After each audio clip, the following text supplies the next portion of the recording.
కార్తీకమాసం సందర్భంగా రోజుకో శైవక్షేత్రం గురించి తెలుసుకుందాం. పంచారామాలలో ప్రథమ క్షేత్రం అమరలింగేశ్వరాలయం. కృష్ణానదిలో స్నానం, అమరేశ్వరుని దర్శనం మోక్షదాయకం అన్నారు పెద్దలు. తెలుగునేల మీద ఉన్న పంచారామాలలో ప్రథమమైనదిగా భావించే అమరేశ్వర స్వామి ఆలయం మన ఆంధ్రప్రదేశ్లోని గుంటూరు జిల్లా కృష్ణానది ఒడ్డున వందల ఏళ్లుగా పూజలు అందుకుంటున్నది.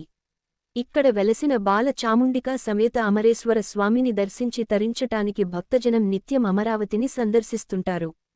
శ్రీశైలానికి ఈశాన్య భాగాన కృష్ణానది దక్షిణపు గట్టున ఉన్న ఈ క్షేత్రం దేవతలు, గంధర్వులు, ఋషులు సేవించిన మహిమగల క్షేత్రంగా భక్తులు భావిస్తారు. ఆలయ చరిత్ర. దేవాలయంలో గల వివిధ శాసనాలు ద్వారా అమరేశ్వరుణ్ణి క్రీస్తు పూర్వం 500 సంవత్సరాల నుంచి వివిధ రాజవంశీయులు సేవించినట్లు తెలుస్తుంది. ప్రధానంగా పల్లవ, రెడ్డి, కోటకేతు రాజులు అమరేశ్వరుని సేవించినట్లు చరిత్ర చెబుతోంది. శ్రీకృష్ణదేవరాయలు అమరేశ్వరుని దర్శించి తులాభారం తూగినట్లు, బ్రాహ్మణులకు దానాలిచ్చినట్లు ఆధారాలున్నాయి. అలాగే 18వ శతాబ్దంలో చింతపల్లిని రాజధానిగా చేసుకుని దక్షిణాంధ్రదేశాన్ని పరిపాలించిన రాజా వాసిరెడ్డి వెంకటాద్రినాయుడు ఆలయాన్ని పునరుద్ధరించి 3 ప్రాకారాలతో 101 లింగాలను ప్రతిష్ఠించారు. నేటికీ రాజా వాసిరెడ్డి వెంకటాద్రినాయుడు వంశీకులే అనువంశీక ధర్మకర్తలుగా స్వామివారి కైంకర్యాలు నిర్వహిస్తున్నారు. అమరావతి క్షేత్రం హరిహర క్షేత్రంగా కూడా పిలవబడుతుంది. ఆలయంలో వేంచేసి ఉన్న వేణుగోపాల స్వామి క్షేత్రపాలకునిగా విరాజిల్లుతూ శివకేశవులకు భేదం లేదని చాటుతున్నాడు. ఆలయ పురాణం. తారకాసురుని వధ. పూర్వం తారకాసురుడనే రాక్షసుడు దేవదానవులు క్షీరసాగరాన్ని మదించినప్పుడు ఉద్భవించిన అమృతలింగాన్ని అపహరించి తన కంఠాన ధరించి మహాపరాక్రమవంతుడయ్యాడు. తర్వాత అతడి ఆగడాలు శృతిమించి దేవేంద్రునికి తన పదవి పోతుందేమోననే భయం పట్టుకుంది. దాంతో పరమశివుణ్ణి ఆశ్రయించగా శివుడు తన కుమారుడైన కుమారస్వామిని సకల సైన్య సమేతుడిగా వెళ్లి తారకాసురుణ్ణి వధించమని ఆదేశించాడు. అయితే ఎన్ని అస్త్రాలు వేసినా తారకాసుడు చనిపోలేదు. ఇందుకు కారణం అతడి మెడలో ఉన్న అమృతలింగమే అని గ్రహించిన కుమారస్వామి తన శక్తిఘాతంతో ఆ అమృతలింగాన్ని ఛేదించగా అది 5 ముక్కలుగా 5 ప్రాంతాలలో పడింది. మొదటి ముక్క పడిన ప్రాంతమే అమరారామం. మిగిలినవి కుమారారామం, ద్రాక్షారామం, భీమారామం, క్షీరారామం.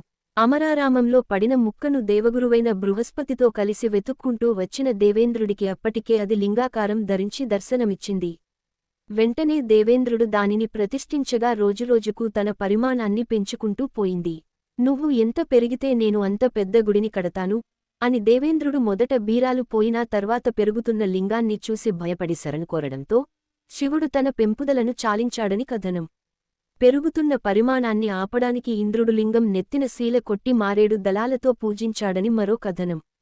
శీల కొట్టినప్పుడు 3 ధారలు, జలధార, క్షీరధార, రక్తధార లింగం నుంచి వచ్చాయని, వాటి చారలు ఇప్పటికీ ఉన్నాయని భక్తులు భావిస్తారు.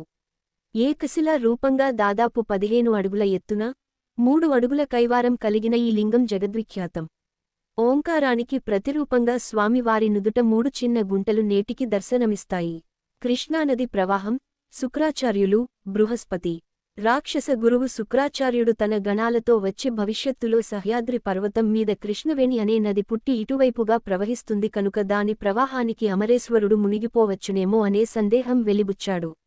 అందుకు బృహస్పతి సమాధానమిస్తూ, అమరేశ్వరుడు వెలసిన దీన్ని క్రౌంచగిరి అంటారని, దీని అడుగు పాతాళం దాకా ఉందని, దానివల్ల ఈ లింగం స్థిరంగా ఉంటుందని, కృష్ణమ్మ ఈ గిరి పక్క నుంచి వంక తిరిగి పారుతుందే తప్ప ఎన్నటికీ దీనిని ముంచెత్తదని బదులు చెప్పాడు. దీనికి ఆధారంగా ఇప్పటికీ కృష్ణానది ఈ క్షేత్రాన్ని ఆనుకుని ప్రవహిస్తూ ఉంది. అమరలింగేశ్వరాలయ ప్రాముఖ్యత. ద్వాపర యుగం చివరిలో 5053 సంవత్సరాల క్రితం మరియు కలియుగ ప్రారంభంలో సౌనకాది మహర్షి నారదుడిని మోక్షానికి ఉత్తమమైన మార్గాన్ని కోరినట్లు స్కాంద పురాణం పేర్కొంది. నారదుడు సౌనకాది మహర్షిని కృష్ణానదిలో రోజూ స్నానం చేసి, కృష్ణుడు సృష్టించిన నది ఒడ్డున అమరేశ్వరుణ్ణి దర్శిస్తూ నివసించమని సలహా ఇచ్చాడు. నారద మహర్షి సౌనకాది అమరేశ్వర ఆలయ కథను చెప్పాడు. తన భక్తులకు కోరికలు తీర్చడానికి శివుడు ఇక్కడ లింగం రూపంలో వెలిశాడని చెప్పాడు. అలాగే కృష్ణానదిలో స్నానం చేసి ఇక్కడి ఆలయంలోని అమరేశ్వరుడిని పూజించిన వారికి పాపాలు తొలగిపోతాయని చెప్పారు. ఈ ప్రదేశంలో 3 రోజులపాటు ఉండి భక్తి శ్రద్ధలతో శివపూజ చేసిన భక్తులు శివలోకాన్ని పొందుతారన్నారు. ఇక్కడ ఏ భక్తుడు మరణించినా శివుడు గ్రహిస్తాడు. అమరలింగేశ్వర ఆలయ ఉత్సవాలు. ఈ ఆలయం మహాబహుళ దశమి, నవరాత్రి మరియు కళ్యాణ ఉత్సవాలలో వచ్చే మహాశివరాత్రిని జరుపుకుంటుంది. అమరావతి కృష్ణా నది ప్రవహిస్తున్న ఒక పవిత్ర ప్రదేశంగా ఉంది మరియు ఇది హిందువులకు పవిత్రమైన ప్రార్థనా స్థలంగా ప్రసిద్ధి చెందింది. ఆలయ సమయాలు మామూలు రోజుల్లో ఉదయం 6 గంటల నుంచి మధ్యాహ్నం 1 గంట వరకు, సాయంత్రం 4 గంటల నుండి రాత్రి 8 గంటల వరకు ఆలయం తెరచి ఉంటుంది. ప్రస్తుత కార్తీకమాసాన్ని పురస్కరించుకుని ఉదయం 5:30 గంటల నుండి మధ్యాహ్నం 1 గంట వరకు, సా 4 గంటల నుండి రాత్రి 8:30 వరకు గుడిని తెరచి ఉంచుతారు.